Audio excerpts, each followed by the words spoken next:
বিএনপির সিনিয়র যুগ্ম মহাসচিব অ্যাডভোকেট রুহুল কবির রিজভী বলেছেন, গোটা দেশকে ভারত নির্ভর করার জন্যই শেখ হাসিনা সব ধরনের কাজ করেছেন। 2023 সালে শেখ হাসিনা প্রথম আলু আমদানি করে। 16 ডিসেম্বর নিয়ে ভারতের প্রধানমন্ত্রী নরেন্দ্র মোদী যে বক্তব্য দিয়েছেন তা বাংলাদেশকে উপহাস করার শামিল। এই বক্তব্যের মধ্য দিয়ে দেশের মুক্তিযোদ্ধাদের অপমান করেছেন নরেন্দ্র মোদী। যুদ্ধ করে আমরা যে বাংলাদেশ পেয়েছি তার সার্বভৌমত্ব বিশ্বাস করে না ভারত। একমাত্র ভারত ছাড়া পৃথিবীর কোনো দেশ শেখ হাসিনাকে সমর্থন করেনি। সংখ্যালঘু নির্যাতন নিয়েও ভারত মিথ্যা প্রচার চালাচ্ছে।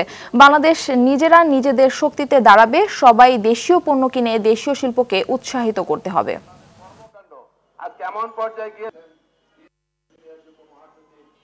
আমরা দেশীয় পণ্য কিনে হওয়া করবো। আমি যদি দেশের একটা লুঙ্গি কিনি, দেশের একটা তাঁতের শাড়ি কিনি, আমি যদি দেশের মিলের একটা যে কোনো কাপড় কিনি, তাহলে আমরা আমাদের দেশবাসী, তাহলে ওই মিলটি সচল থাকবে। আমাদের তাঁতি ভাইরা তারা আর্থিকভাবে সচ্ছল থাকবে। আমাদের টাকাটা বাইরে পাচার হয়ে যাবে।